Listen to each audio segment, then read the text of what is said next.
kitalo nnyo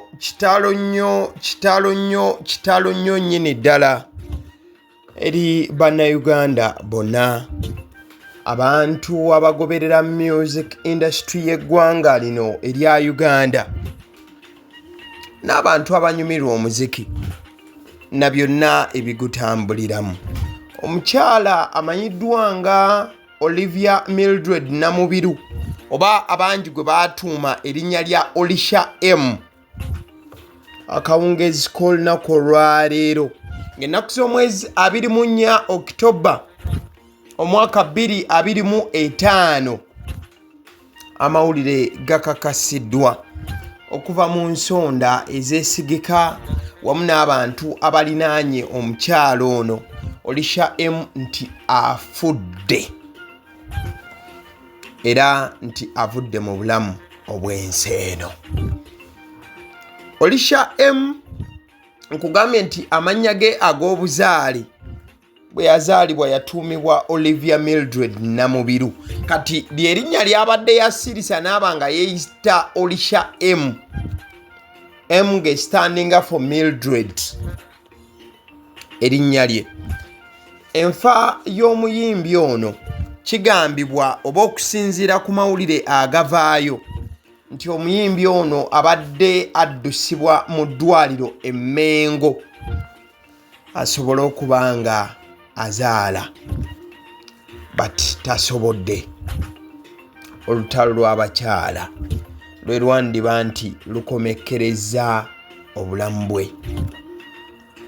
Wano nno abakyala bwe bongerera okwetaaga okuweebwa respect ey'amaanyi ennyo, nti n'abamu mu lutalo olw'okugezaako okuleeta obulamu ku nsi, ate ebiseera ebisinga bamaliriza nga baluguzeemu obulamu. Omuyimbi w'eggwanga omukyala Olisha M bw'atyo bw'atuvudde ku maaso.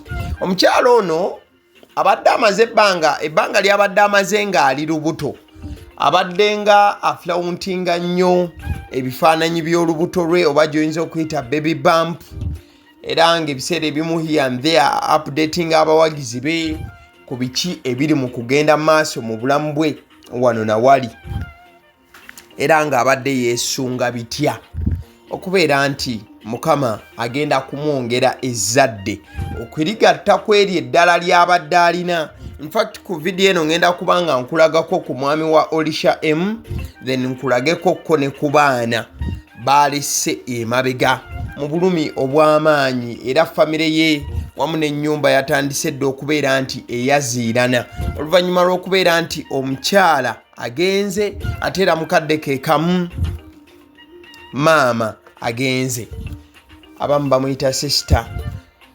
Nfunyeeko amawulire amalala nti Olisha M ono abeera n'oluganda ku omulongo 2 Saala, asome ebbaluwa ku Star FM.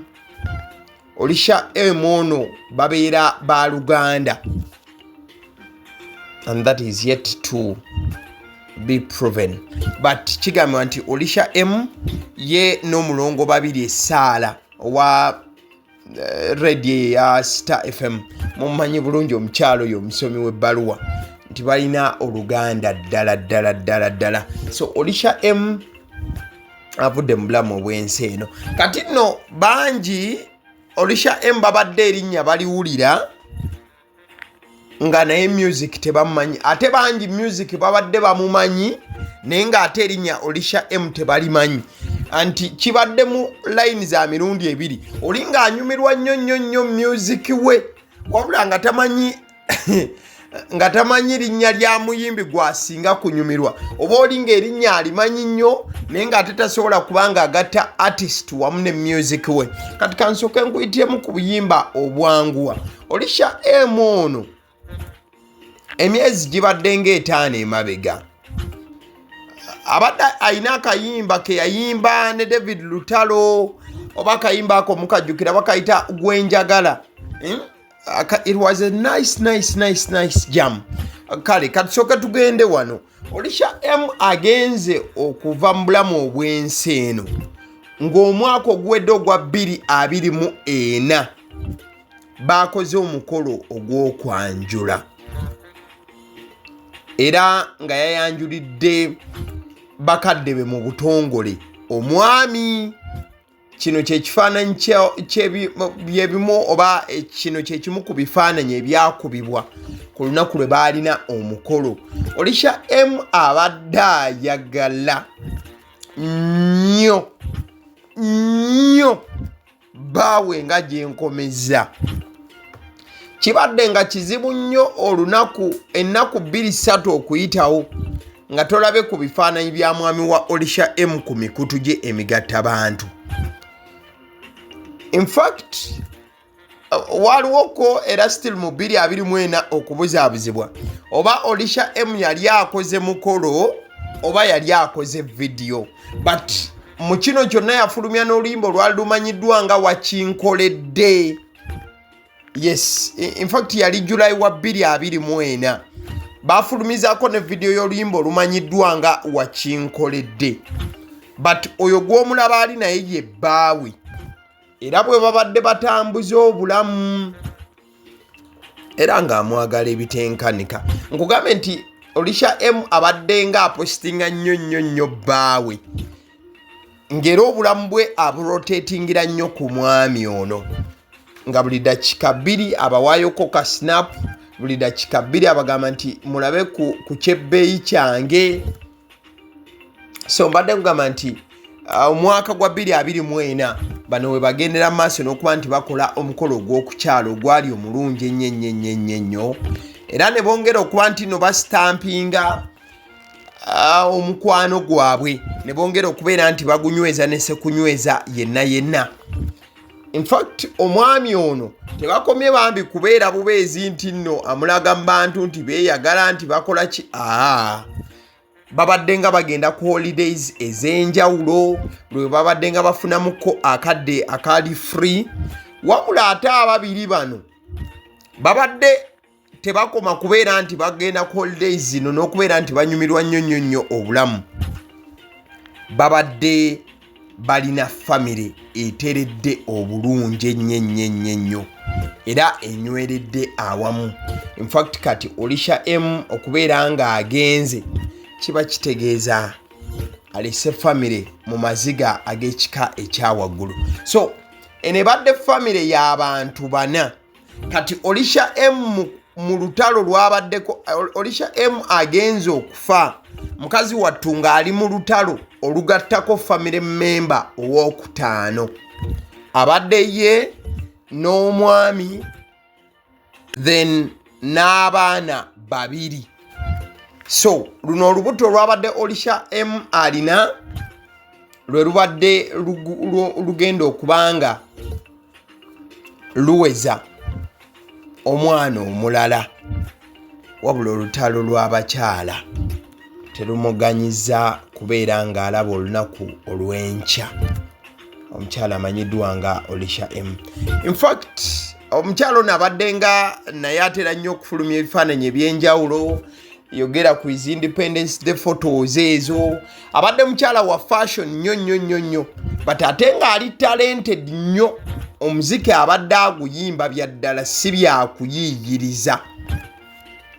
Abadde tayiyiriza yeyo famire. Ekyo kyekifaananyi ekya famire nga bwe baali ono omuto oyo ono gwe baweese wano waggulu ku bbega, then omuvubuka omulenzi ono abadde akuliridde naye nga bw'osinza okumulaba bate essaawa zino asigadde ttayo, mama yeeyongeddeyo. So mbadde kugamba nti Olisha M yakuba akayima ne David Lutalo bakayita gwenjagala. Yono gwenjagala, baby I love you, I miss you. Nange baby bye something like that. Osobola okutypinga mu YouTube n'owandikamu gwenjagala Olisha M featuring David Lutalo. Still mwana mwala oyo oba omukyalo yabadde n'akayimba akamanyiddwa nga Katambaala. Then oluyimba luli lwe yakuba ne bbaawe lwe yamuteeka mu video baluyita wakinkoledde. osobola okunoonya ku luyimba olwo lumanyiddwa nga wakinkoledde lwe lwa Olisha M ng'ayimba ne bbaawe oba ng'atadde bbaawe mu vidiyo. Then Olisha M still ayina akayimba akamanyiddwa nga simanyi. Then Olisha M still yakubako akayimba ne Kent and Flosso. Kent and Flosso mubamanyi aba Voltage Music. Bakuba akayimba bakayita ebiwooma. Era nako osobola okukanoonyako. Then Olisha M abadde n'obuyimba nga birungo ki, abadde n'obuyimba nga gwono, akayimba kala bakayita ntono. Then ayina akayimba kala bakayita nninda. Then waliwo akayimba kalala bakayita ovuga kiralu. Still there was another song ke yakubako ne Khalifa aganaga eri emabega. Waliwo akayimba bali bakayita muliro. Yes, Khalifa aganaga ne Olisha M. Then abadde n'akayimba kala akamanyiddwa nga dia. Abadde akuba music ekika kya music oyo yali urban but at the same time ne band music. Mulayini efaananako bwetu tulina ekikamu naye wano ekyomuziki kye twatuuma band music. Mu Uganda bwenjogera bwetyo muba mutegeera layini y'abayimbi oba n'ettuluba lyabadde agwamu. Ne munnange nakusa omwezi 24 Oktoba omwaka 2025 mwana muwala Olisha M tasobodde kubanga alusimatuka olutalo lw'abakyala. Rest in peace Olisha M. Omwoyo gw'omugenzi Mukama agulamuze ekisa. Weebala okubeera nti obadde mu lutalo oluleeta obulamu ku nsi newankubadde tosobodde kubanga okikola ojja kujjukirwa ebbanga lyonna ng'era omukyala ow'enjawulo kubanga ofiiridde mu lutalo lw'abakyala. Njagala okutegeeza ku bannaffe aba Honey Bites bagamba nti ogenda kukyalira mwana wo ku ssomero oba ogenda ku vidiyo bozaayo mwana ku ssomero. Bagamba nti balina ebika by'ebyokulya oba balina package eza omwana adda ku ssomero ez'enjawulo. Balina ebyokulya nga daddies, bagiya, binyeebwa, mawogola. Yogera ku bintu ebigwa mu kkowe eryo donuts. Bakubire ku 0709 787508 obagambe njagala package y'omwana adda ku ssomero. Mukadde kikamu njagala okutegeeza ku bannaffe aba Alson Painters UG. Alson Painters UG basiizi ba langi. Gwe mulimu gwe basinga okubanga bakuguka okukola. Obanga olina ekizimbe kipya oba kikadde bugambe nti njagala kulabisa kizimbe kino mu ndabika ennungi ennyo nga mukinsiigira langi ku 0705 193636 ojja kuba obafuna ne bweba WhatsApp ojja kubafuna butereevu nnyo. Njagala okutegeeza nti abasiddi omusunsuzi lyerinnya eryange. Agaliwo gwe mukutu kwe tubeera. Nagamba nti information nga bweba etuuseewo bwe tugyetikka ne tugikuleetera mukwano.